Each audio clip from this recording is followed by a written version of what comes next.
Assalamualaikum warahmatullahi wabarakatuh. Waalaikumsalam warahmatullahi wabarakatuh. Baiklah anak-anak, pada hari ini kita itu akan mulai belajar yaitu tentang macam-macam cabang iman. Sebelum kita memulai pembelajaran kita, Bapak mau kita berdoa dulu di dalam hati masing-masing supaya untuk melancarkan pembelajaran kita. Berdoa dimulai.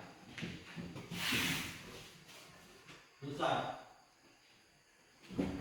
Baiklah anak-anak Bapak sekalian, bagaimana kabarnya anak-anak? Baik. Sebelum kita memulai pembelajaran, Bapak absen dulu. Absen kehadiran kita semua. Siapa yang datang pada hari ini? Berapa orang? 1 orang. Oke, sekarang Bapak mulai absen ya. Oke. Yang pertama Ahdir Septian. Ahmad Fauzan Siregar. Ajal Syarifah Habibah. Anissa Az-Zahra. Bayhaqi Febrianto. Cut Murni Yulifa. Fitria Intan. Hendrawan Syabtra. Yulianti. Emriski. Maisara. Muhammad Bakti. Muniza Husna. Nasya Adina Putri. Nur Azmi. Putri Yani. Rafizal Effendi. Rahmatul Nisa Iman. Reza Khadati. Diki Ramadan Salih. Sahrul Rahmanda. Ulfa Rahmani. Wali Mukimal Sanjaya. Juliana. Jilma Tulistiawati. Jadi untuk kawan-kawannya yang tidak hadir pada hari ini, jadi minggu depan itu disuruh untuk berhadir. Baiklah. Sebelum kita memulai pembelajaran kita, Bapak itu ingin menjelaskan tentang tujuan pembelajaran. Judul kita pada hari ini adalah macam-macam cabang iman. Tujuannya untuk kita semua yaitu supaya kita mengetahui berapakah macam-macam cabang iman, yaitu iman kepada Rasul sampai seterusnya dengan bentuk iman yang benar. Ketika kita itu membahas tentang macam-macam cabang iman, terlintas di pikiran kita bahwasanya macam-macam cabang iman itu ada 6 perkara. Rukun iman yang pertama apa? Ajal Syarifah Habibah, percaya kepada Allah. Rukun iman yang kedua apa Iblis? Percaya kepada mereka. Percaya kepada mereka. Baiklah, kita akan memulai materi kita pada hari ini yaitu tentang apa? Macam-macam cabang iman itu ada 6 perkara. Itu yang pertama iman kepada Allah Subhanahu wa taala. Iman kepada Allah Subhanahu wa taala itu adalah bagaimana cara kita mengimani dalam hati atau percaya dari dalam hati bahwasanya Allah itu benar-benar ada. Itu adalah Tuhannya umat Islam. Baiklah. Hikmah iman kepada Allah Subhanahu wa taala. Setelah kita beriman, pasti tentunya itu ada hikmah. Itu yang pertama hikmahnya hati menjadi tenang. Itu yang pertama. Yang kedua mendapatkan bimbingan dari Allah Subhanahu wa taala. Bagaimana? Ketika kita itu beriman kepada Allah Subhanahu wa taala, maka kita itu ada patokannya. Ketika kita beribadah, kita mempunyai patokan. Tujuan kita beribadah yaitu apa? Untuk mendapatkan ridha Allah Subhanahu wa taala. Setelah itu yang ketiga mempunyai rasa kasih sayang yang tinggi. Ketika kita itu sayang kepada Allah Subhanahu wa taala, otomatis kita juga sayang kepada orang lain. Baik itu dengan orang tua, adik, saudara, juga dengan teman-teman kita. Yang keempat itu diampuni dosanya dan mendapatkan pahala yang besar. Ketika kita itu percaya kepada Allah,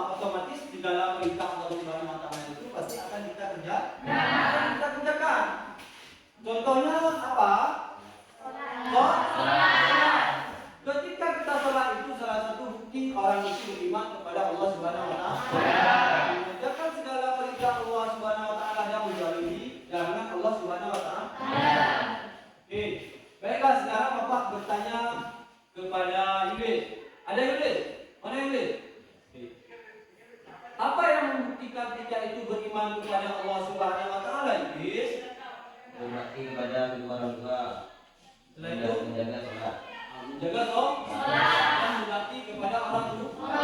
Itu salah satu bukti kita itu beriman kepada Allah di dalam kehidupan sehari-hari. Oke, ada pertanyaan yang lain? Ya, tidak. Apa pengertian iman kepada Allah? Pengertian iman kepada Allah. Siapa yang bisa jawab? Siapa namanya, Nak? Zelma. Jelma, jawab Jelma. Iman kepada Allah berarti percaya dalam hati dan diamalkan dengan perkataan dan perbuatan bahwa Allah itu ada, hanya Allah satu-satunya Tuhan yang patut untuk disembah. Oke.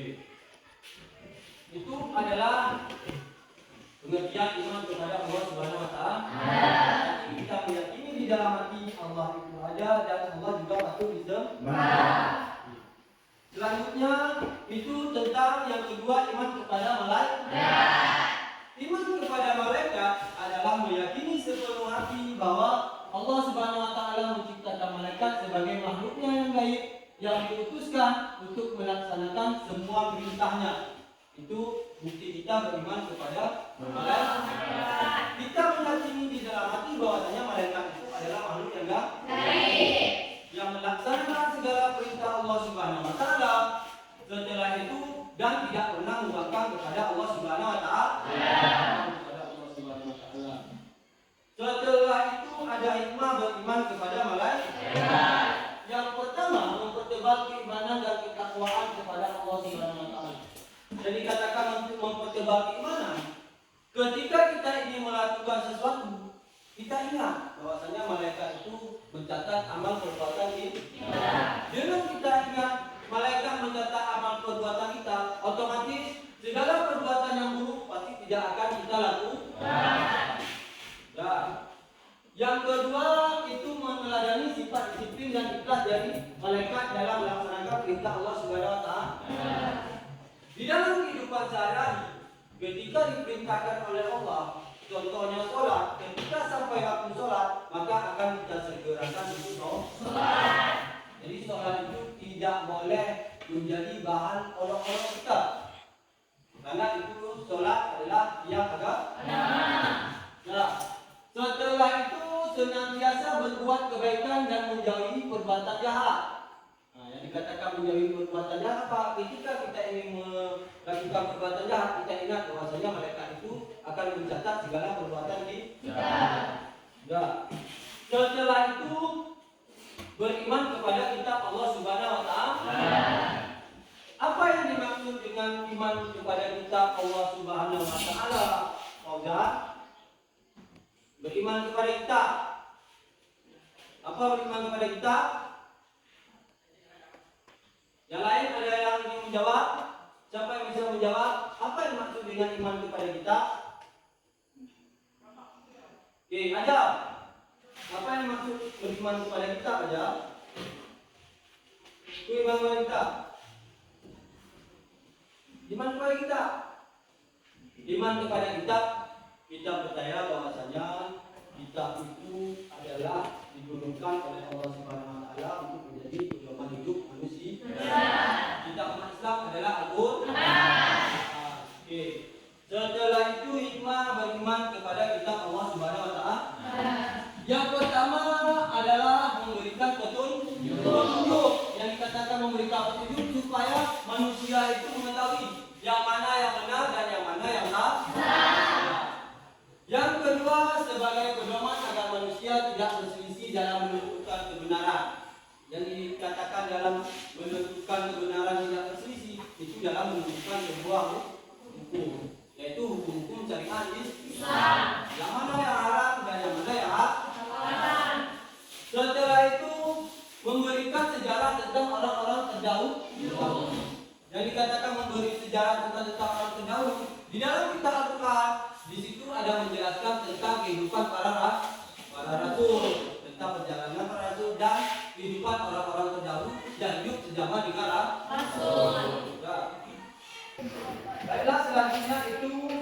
tentang iman kepada Rasul.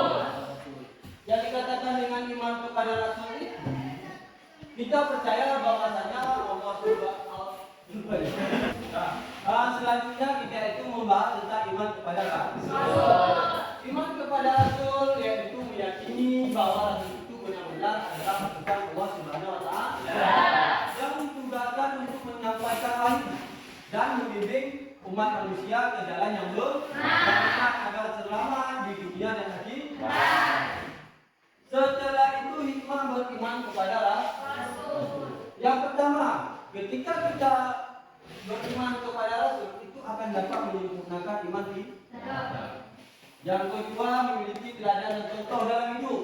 Jadi, ketika dia seseorang itu beriman kepada Rasul, maka pasti dia itu menyontohkan sikap teladan para Rasul. Begitu juga dengan selanjutnya, yaitu hikmah beriman kepada hari kiamat. Beriman kepada iman hari kiamat. Iman kepada hari kiamat bahwasanya kita percaya hari kiamat itu pasti akan terjadi. Tetapi kalau ditanya kapan, waktu jajamnya, kita itu tidak tahu. Rasul itu juga tidak tahu, kecuali Allah Subhanahu wa Ta'ala. Setelah itu iman kepada qadar dan qadar. Iman kepada qadar dan qadar berarti kita itu percaya segala sesuatu itu akan terjadi pada makhluknya itu sesuai dengan ketentuan Allah Subhanahu wa Ta'ala. Ketentuan pada Allah Subhanahu wa Ta'ala. Baiklah, Bapak pada hari ini akan membentuk tiga kelompok. Bapak mau kalian itu mengerjakan LKPD. LKPD adalah lembar kerja peserta didik. Nanti kalian jawab, kalian tulis, kalian jawab, kalian sepakati dengan kelompok kalian. Setelah itu baru kalian presentasi. Oke, baiklah sekarang bentuk tiga kelompok. Baiklah anak bapak sekalian, kita kan sudah membagi tiga kelompok. Jadi bapak mau kalian itu mengerjakan LKPD sesuai dengan apa yang disebut oleh LKPD. Nanti setelah itu kita presentasikan. Ya, yang kelompok pertama ini LKPD-nya tentang apa yang dimaksud dengan macam-macam cara umat. Ini LKPD. Kelompok kedua itu tulislah tentang hikmahnya. Hikmah tentang macam-macam cabang hikmah. Kelompok tiga itu tentang contoh-contoh macam-macam cabang iman dalam kehidupan sehari-hari. Kerjakan.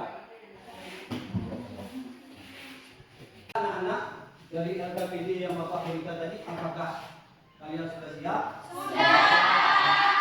Sekarang jika sudah siap, Bapak mau dari kelompok pertama itu mempresentasikan hasilnya.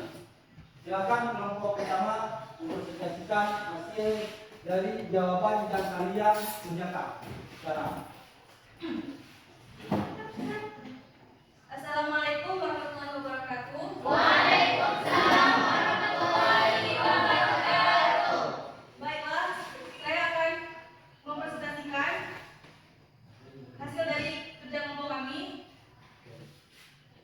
Yang pertama, pengertian iman kepada Allah. Iman kepada Allah adalah meyakini dengan sepenuh hati bahwa Allah itu ada. Dua, pengertian iman kepada malaikat adalah meyakini adanya malaikat yang diciptakan oleh Allah Subhanahu wa Ta'ala serta selalu taat kepada perintahnya. Tiga, pengertian dari iman kepada kitab adalah meyakini Allah menurunkan kitab-kitab sebagai pedoman hidup manusia. Empat, pengertian iman kepada Rasul adalah meyakini Allah mengutus para Rasul untuk menyampaikan kehidupannya kepada manusia. Lima, pengertian iman kepada hari kiamat adalah yakin dalam hati bahwa hari kiamat itu benar-benar ada. Enam, pengertian kepada qadar dan qadar adalah meyakini segala sesuatu terjadi di dalam semesta adalah ketetapan yang dikehendak Allah Subhanahu wa Ta'ala. Demikian dari presentasi dari kelompok kami. Sekian, terima kasih. Wassalamualaikum warahmatullahi wabarakatuh. Waalaikumsalam warahmatullahi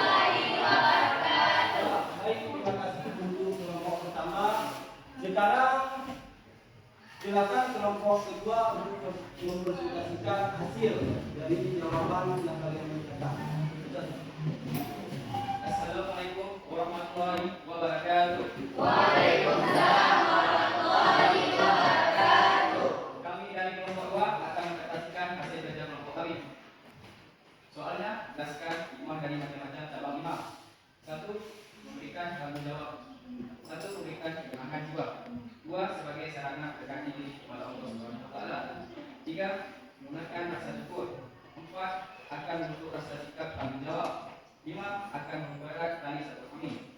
Cukup sekian dari kelompok 2. Terima kasih. Assalamualaikum warahmatullahi wabarakatuh. Waalaikumsalam warahmatullahi wabarakatuh. Alhamdulillah, terima kasih untuk kelompok kedua. Sekarang kita lanjut untuk kelompok ketiga. Silakan kelompok ketiga. Assalamualaikum warahmatullahi wabarakatuh. Waalaikumsalam warahmatullahi wabarakatuh. Nah, jadi kami dari kelompok 3 ingin mempresentasikan hasil kerjasama kelompok kami, yang mana soalnya berikan contoh macam-macam cabang iman dalam kehidupan sehari-hari. Contoh pertama, berdoa setiap hari dan memperbanyak zikir. Kedua, melaksanakan salat tepat waktu. Ketiga, memberi sedekah. 4, menjaga amanah yaitu jujur dan tanggung jawab. 5, menjaga hubungan baik. Sekian presentasi dari kelompok kami. Wassalamualaikum warahmatullahi wabarakatuh. Waalaikumsalam warahmatullahi wabarakatuh. Kedua adalah mempresentasikan hasilnya untuk kita. Jadi aplaus buat kita bersama.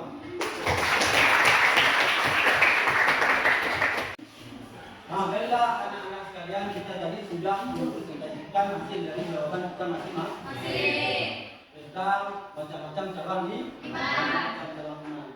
Sekarang Bapak mau dari masing-masing kelompok itu menyimpulkan hasil dari tentang judul materi kita pada hari ini. Siapa yang bisa menyimpulkan?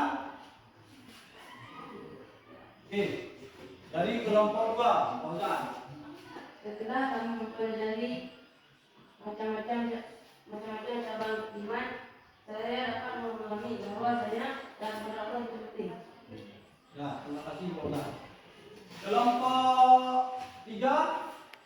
Siapa? Nah, Dengan saya belajar tentang macam-macam cabang iman, saya bisa tahu bahwa qadar dan qadar adalah ketetapan Allah Subhanahu. oke, baiklah. Kelompok pertama. Ya. Dengan kita mempelajari tentang macam-macam cabang beriman, kita bisa mencontoh suri teladan dari Rasul dan bisa terapkan di kehidupan sehari-hari. Ya, tepuk tangan untuk dia. Nah, dengan selesai kita mempresentasikan, kita bisa menyimpulkan tentang materi kita pada hari ini. Bapak menyimpulkan bahwasanya macam-macam cabang iman itu sangat penting di dalam kehidupan kita untuk pedoman kita dalam menjalankan ibadah kepada Allah Subhanahu wa taala. Baiklah, untuk minggu depan kita itu belajar tentang sikap perilaku terpuji. Dengan ini Bapak akhiri dan berakhirlah materi kita pada hari ini. Bapak akhiri. Wabillahi taufiq wal hidayah. Wassalamualaikum warahmatullahi wabarakatuh. Waalaikumsalam